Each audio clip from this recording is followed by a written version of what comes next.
Hi everyone, welcome back to Banu Samee Kitchen. நாம இன்னைக்கு என்ன ரெசிபி பார்க்க போறோம்னா கொங்கு நாட்டு ஸ்பெஷல் பச்சை பயிறு குழம்பு எப்படி செய்யலான்றதை பார்க்கலாங்க. இந்த குழம்பு பார்த்தீங்கன்னா நிறைய புரோட்டீன் சத்து இருக்குங்க. இது இட்லிக்கு, தோசைக்கு, சப்பாத்திக்கு, வெள்ளை சாதத்துல ஊற்றி சாப்பிட்டா கூட ரொம்ப டேஸ்டா இருக்கும். அப்பப்போ இதை நீங்க டயட்ல சேர்த்துக்கோங்க. அந்த அளவுக்கு ரொம்ப புரோட்டீன் ரிச்சான கிரேவி. வாங்க இதை எப்படி செய்யலான்றதை பார்க்கலாம்.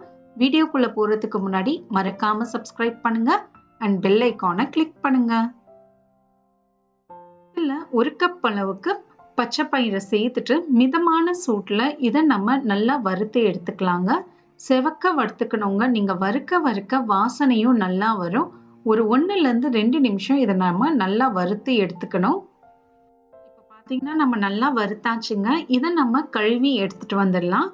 இதை நல்லா 2 வாட்டி கழுவி நம்ம எடுத்துட்டு வந்துடலாங்க. இப்போ பார்த்தீங்கன்னா நல்லா கழுவிட்டு இதில் 2 கப் அளவுக்கு தண்ணியை சேர்த்துக்கோங்க. இது கூடவே ஒரு மீடியம் சைஸ் தக்காளியும் சேர்த்துட்டு 4-5 பல் அளவுக்கு பூண்டையும் சேர்த்து மிதமான சூட்டில் இதை 4 விசில் வச்சிருங்க. 4 விசிலுக்கு அப்புறம் பார்ப்போம். 4 விசிலுக்கு அப்புறம் ஓப்பன் பண்ணி பாருங்க. பருப்பு நல்லா குழஞ்சி இருக்கும். நீங்க ஒரு மத்தாலையோ இல்ல கரண்டியாலேயோ இதை நம்ம நல்லா குழச்சி விட்டுக்கலாம். சப்போஸ் உங்களுக்கு பருப்பு வேகலை அப்படின்னா நீங்க இன்னும் 2 விசில் கூட வச்சுக்கலாங்க. இதை ஒரு பக்கம் எடுத்து வச்சிருங்க. இப்போ ஒரு கடாய் எடுத்துக்கோங்க. இதுல 2 டேபிள் ஸ்பூன் அளவுக்கு எண்ணெய் நல்லா சூடானதுக்கு அப்புறம் ஒரு 1/4 டீஸ்பூன் அளவுக்கு சோம்பு, ஒரு 3-4 காஞ்ச மிளகாயை சேர்த்துக்கோங்க. கொஞ்சமா கருவேப்பிலையும் இதுல சேர்த்துக்கலாங்க. காரத்துக்கு ஒரு 3-4 பச்சை மிளகாயை கீறி சேர்த்துக்கோங்க. அடுப்பு தீயை மிதமான சூட்ல வச்சுட்டு இது ஒரு 30 செகண்ட் மட்டும் நம்ம வதக்கிக்கலாம். 30 செகண்ட் இது வதக்குனதுக்கு அப்புறம் இதுல 2 மீடியம் சைஸ் வெங்காயத்தை பொடிசா நறுக்கி சேர்த்துக்கோங்க. இது கூடயே கொஞ்சமா உப்பையும் சேர்த்துட்டு இந்த வெங்காயத்தை நல்லா நம்ம செவக்க வதக்கிக்கலாம். இதை நம்ம ஹை ஃப்ளேம் லோ ஃப்ளேம்னு வச்சு ஒரு 1-2 நிமிஷம் வெங்காயத்தை செவக்க நம்ம வதக்கிக்கலாம். வெங்காயம் நல்லா செவக்க வதக்குனதுக்கு அப்புறம் தாங்க நம்ம இஞ்சி பூண்டு விழுத சேர்க்கணும். அதுக்குள்ள சேர்க்கக்கூடாதுங்க. இப்போ பார்த்தீங்கன்னா வெங்காயம் நல்லா வதக்கியாச்சு. இந்த அளவுக்கு வதங்கினதுக்கு அப்புறம் இதில் நாம ஒரு டீஸ்பூன் அளவுக்கு இஞ்சி பூண்டு விழுத சேர்த்துட்டு அடுப்பு தீயை மிதமான சூட்டில் வச்சுக்கோங்க. இஞ்சி பூண்டோடைய பச்சை வாசனை போகிற அளவுக்கு இதை நம்ம வதக்கிக்கலாம். ஆச்சுங்க. இஞ்சி பூண்டுடைய பச்சை வாசனை எல்லாமே போனதுக்கு அப்புறம் இதுல நம்ம ஒரு மீடியம் சைஸ் தக்காளியை பொடிசா நறுக்கி சேர்த்துக்கோங்க. நம்ம ஆல்ரெடி ஒரு தக்காளியை வேக வைக்கும் போது சேர்த்திருக்கோம். பருப்பை வேக வைக்கும் போது இதுல ஒரு மீடியம் சைஸ் தக்காளியை சேர்த்துட்டு தக்காளி நல்லா குழஞ்சு வர அளவுக்கு நம்ம வதக்கிக்கலாம். இப்போ பாத்தீங்கன்னா தக்காளி நல்லா வதங்கியாச்சுங்க. பாருங்க இந்த அளவுக்கு சுருங்கி வந்த பிறகு இதுல நம்ம மசாலா பொருட்களை சேர்த்துக்கலாம். 1/4 டீஸ்பூன் மஞ்சள் பொடி, 1-1 டீஸ்பூன் அளவுக்கு மிளகாய் தூள், உங்க காரத்துக்கு ஏத்தாப்புல சேர்த்துக்கோங்க.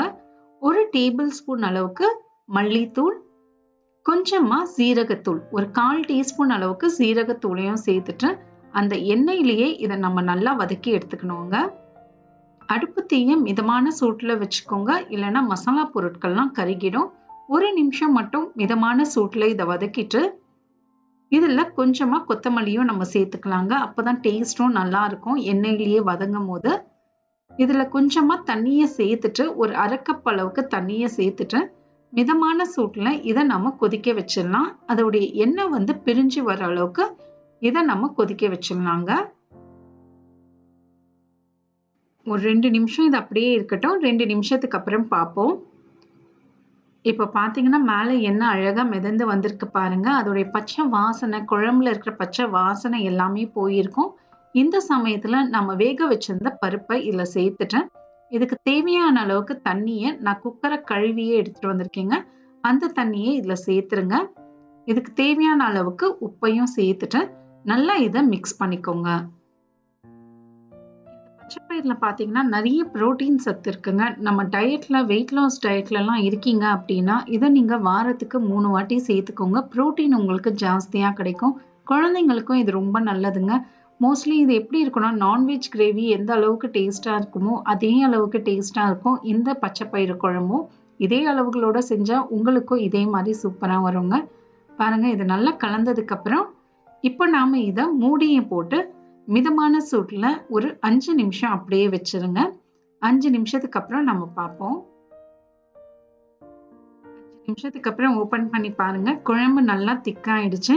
இந்த சமயத்தில் கடைசியாக இதில் 1 டீஸ்பூன் அளவுக்கு நெய்யும் நறுக்கின கொத்தமல்லி தலைகளையும் சேர்த்துட்டு ஒரு கிளறி இறக்கிட்டா நமக்கு பச்சை பயிறு குழம்பு சூப்பராக டேஸ்டாக ரெடி ஆயாச்சு. இது நீங்கள் இட்லிக்கு, தோசைக்கு, சாதத்துக்கெல்லாம் வச்சு சாப்பிட்டீங்கன்னா அவ்வளோ அட்டகாசமாக இருக்குங்க. இதை நீங்கள் ஒரு வாட்டி வீட்டில் செஞ்சு கொடுத்து பாருங்க, எல்லாருக்குமே இது ரொம்ப பிடிக்கும். ட்ரை பண்ணி பார்த்துட்டு எப்படி வந்ததுன்றதை எனக்கு கமெண்ட்ஸில் சொல்லுங்கள். மறக்காம சப்ஸ்கிரைப் பண்ணுங்க அண்ட் பெல் ஐக்கானை கிளிக் பண்ணுங்க. இன்னொரு வீடியோவில் உங்கள் எல்லாரையும் நான் பார்க்குறேன். தேங்க்யூ ஃபார் வாட்சிங்.